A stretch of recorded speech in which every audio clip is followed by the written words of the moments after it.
Hi guys, welcome back to our YouTube channel. So ఈ vlog ఏంటి అంటే మా హస్బెండ్ నాకు ఆయిల్ రాస్తున్నారనమాట. సో యాక్చువల్లీ ఎప్పుడు నైట్ అయితే ప్రీతుకి ఇంకా హయోకి మా ఆయనకి ముగ్గురికి కలిపి నేను నూనె రాస్తాను నైట్ పడుకునే ముందు. సో యాక్చువల్లీ నిన్న మా ఆయన కొంచెం ఆఫీస్ నుండి బేగా వచ్చారనమాట. సో నాకు ఫుల్గా హెడేక్ ఉందని చెప్పి ఇంకా నేను మా ఆయనకి ఆయిల్ రాయమంటే రాస్తున్నారు. యాక్చువల్లీ నాకు ఎప్పుడు హెడేక్ ఉన్నా రాయమని చెప్తా, ఎందుకంటే ఇష్టమైన వాళ్ళు, నచ్చిన వాళ్ళు, ప్రేమించిన వాళ్ళు మనకి ఆయిల్ రాస్తే కొంచెం ఫాస్ట్ గా హెడేక్ తగ్గిపోద్ది కదా, అందుకు. సో నేను ఎప్పుడు నేను లక్కీ అని ఫీల్ అవుతాను ఇలాంటి హస్బెండ్ నాకు వచ్చినందుకు. అలా అని మొత్తం పాజిటివ్స్ ఉండవు మనిషిలో, నెగటివ్స్ కూడా ఉంటాయి. మా ఆయన చాలా అంటే చాలా మంచివాడు, చాలా సహనం, ఓర్పు అన్నీ ఉంటాయి. బట్ ఒక కోపం మాత్రం చాలా ఎక్కువ. అదే మా హస్బెండ్లో నెగటివ్ అనమాట. So what ever you want to say ఆ టైంలో అనేస్తారు, బట్ తర్వాత ఆలోచిస్తారన్నమాట. సో నాలో కూడా పాజిటివ్స్ అండ్ నెగటివ్స్ కూడా ఉంటాయి. చాలా విషయాల్లో మా ఆయన చాలా సహనంతో ఉంటారు. అంటే నేను ఏమైనా అన్నా సరే చాలా విషయాల్లో కాంప్రమైజ్ అవుతారు, అంటే వింటారన్నమాట నా మాట. బట్ ఒక్కసారి అతనికి కోపం వచ్చిందంటే ఇంకా నేను సైలెంట్ అయిపోవాలి, నేను కాంప్రమైజ్ అవ్వాలి ఆ టైంలో, లేదంటే ఇంకా అంతే. సో ఏ రిలేషన్లో అయినా కాంప్రమైజ్ అన్నది అవ్వాలి. కాంప్రమైజ్ అవ్వడం అంటే ఒకరు అంటే కాంప్రమైజ్ అవుతున్నారంటే వాళ్ళు తక్కువ వీళ్ళు ఎక్కువ అని కాదు.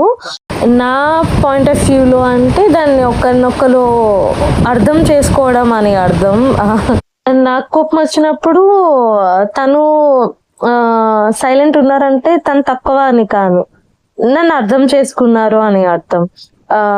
మా రిలేషన్ స్ట్రాంగ్ గా ఉండాలి అని అంటే లైక్ ఫైటింగ్ ఇంకా కంటిన్యూ అయితే ఆర్గ్యూ పెరుగుతుంది తప్ప తగ్గదు కదా. సో అలానే తను కూడా కోపంలో ఉన్నప్పుడు నేను కూడా లైక్ కాంప్రమైజ్ అవుతా. అంటే నేను తగ్గినట్టు కాదు, నేను మాట్లాడలేనట్టు కాదు, బట్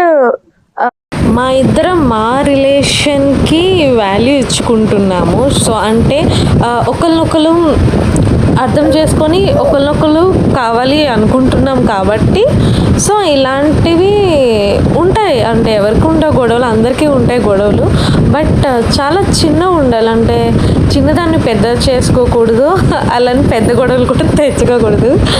సో బట్ మేమైతే ఏమైనా గొడవ అన్నా సరే ఒక 30 మినిట్స్ లేకపోతే హాఫ్ డే అంతే, అంత మించి ఎక్కువ రోజులు ఉండదన్నమాట. సో ఏ రిలేషన్కైనా ఉండాల్సింది అండర్స్టాండింగ్ అండ్ ఒకరికొకరు రెస్పెక్ట్ ఇచ్చుకోవడం. యాక్చువల్లీ నాకు మంచి మాటలు చెప్పేవాళ్ళు ఇద్దరు నా లైఫ్లో. ఒకటి మా అమ్మ అండ్ మా ఆయన. నేను ఎవరు మంచిగా చెప్పినా వింటా, బట్ ప్రస్తుతానికి ఇప్పటి వరకు నా లైఫ్లో అయితే వీళ్ళిద్దరూ నాకు మంచి మాటలు చెప్పారనమాట. సో మా ఆయన చెప్పింది ఒకటి నేను ఫాలో అవుతాను. ఏంటి అంటే ఒకసారి నాకు నా బెస్ట్ ఫ్రెండ్కి గొడవ అయింది. ఫైటింగ్ ఏం కాదు, జస్ట్ సమ్ మిస్అండర్స్టాండింగ్స్ వచ్చాయి. సో అప్పుడు నేను ఎవరితో గొడవ ఏమైనా అంటే మాట్లాడిన అంతే. సో మా ఆయనకి చెప్తే మా ఆయన అన్నారు, సో ఒక పర్సన్ కావాలి అనుకున్నప్పుడు వాళ్ళ పాజిటివ్ని ఎలా అయితే నువ్వు యాక్సెప్ట్ చేస్తావో నెగటివ్స్ని కూడా అలానే యాక్సెప్ట్ చేయాలి, అలా చేస్తేనే రిలేషన్ స్ట్రాంగ్ అవుతుంది అని అన్నారు. సో నాకు ఇప్పటికీ అది గుర్తుంది. సో నేను ఇదే ఫాలో అవుతా.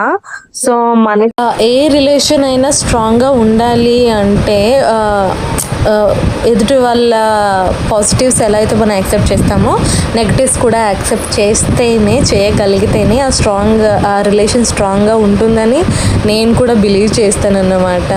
సో ఇంకా మా ఆయన అయితే నాకు జడేసేసారు. అండ్ ప్రీతుకు కూడా, అంటే ప్రీతు ఆగదు కదా, ఇంకా అమ్మకి వేస్తే నాకు వేయాలి అని అది కూడా వేయించుకుంది కావాలనే. సో ఇంకా మా ఆయన మా ఇద్దరికి ఆయిల్ రాసి జడేసేసారు. ఇంకా నేను మా ఆయనకు ఆయిల్ రాస్తాను. ఇది ఈ వ్లాగ్.